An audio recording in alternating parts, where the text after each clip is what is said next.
Hello दोस्तों, कैसे हो आप सभी लोग। I hope you will be fine. Without wasting any time, let's begin to the topic.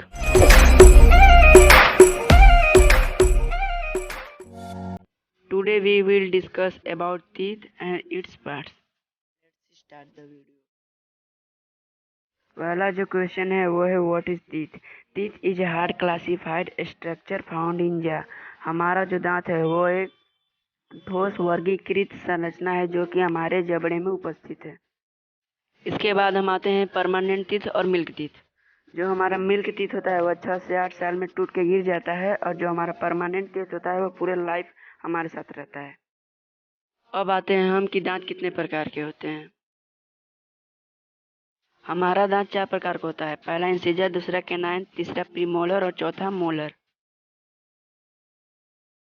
अब आते हैं हम अबाउट इंसिजर। इंसिजर का काम होता है खानों को काटना और इसकी संख्या होती है 8।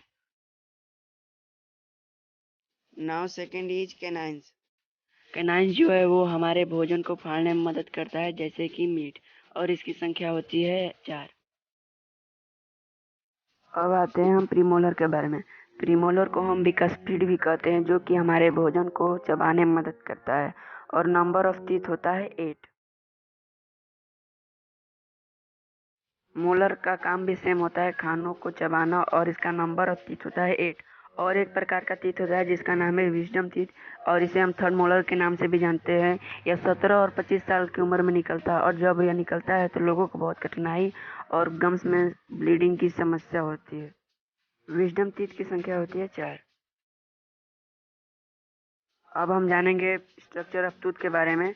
जो हमारा विजुअल पार्ट होता है, जिसे हम देख सकते हैं दांत को, उस भाग को हम क्राउन कहते हैं, और नीचे वाले को रूट कहते हैं, और जो इन दोनों के बीच में होता है उसे हम नेक कहते हैं। चलिए हम टूथ के स्ट्रक्चर के बारे में अच्छे से एक्सप्लेन करते हैं।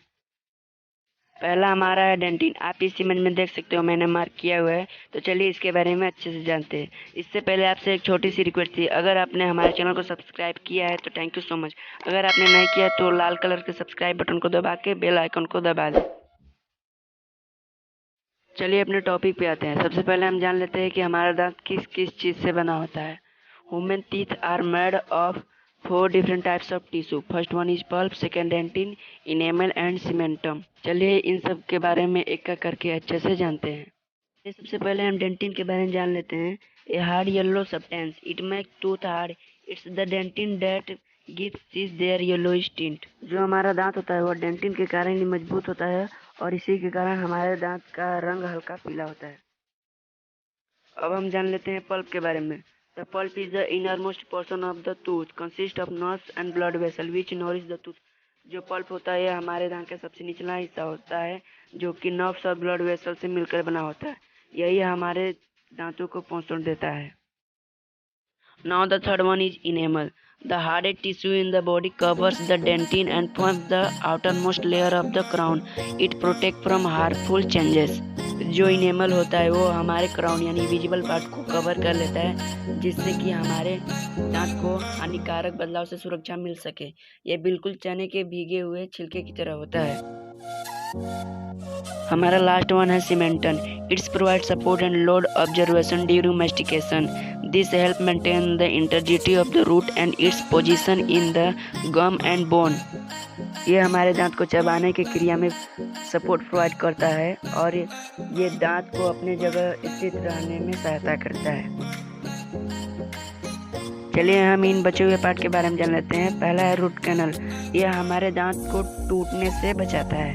हमारा दूसरा आता है पीरियोडेंटल लिगामेंट। इसे ध्यान से समझिए। जब हम खाना खाते हैं या बोलते हैं तो हमारे दांतों को अलग अलग दिशाओं में जाना पड़ता है, तो यही पीरियोडेंटल लिगामेंट हमारे दांतों को इंस्ट्रक्शन देता है कि इस दिशा में जाना है। जिसमें हमारा दांत फिक्स होता है, उसी को हम गम कहते हैं। अब हम जानते हैं मैक्सिलरी बोन के बारे में। जब हमारा मुंह पूरी तरह से बंद होता है इस पोजीशन में, तब हमारे खोपड़ी का भार मैक्सिलरी बोन दांत से कम कर देता है, और यह हमारे आवाज़ को गुंजमय बनाने में मदद करता है। जैसे कि ये बोला मैंने ना, ऐसा बनाने में मैक्सिलरी बोन हमारी सहायता करता है। अब हमारा है एल्वियोलर बोन। ये हमारे जबड़े का भाग होता है जो कि हमारे दांत को पकड़े हुए रहता है। ये भी सीमेंटम की तरह हमारे दांत को एक जगह स्थित रहने में मदद करता है। अब हम जान लेते हैं एपेक्स के बारे में।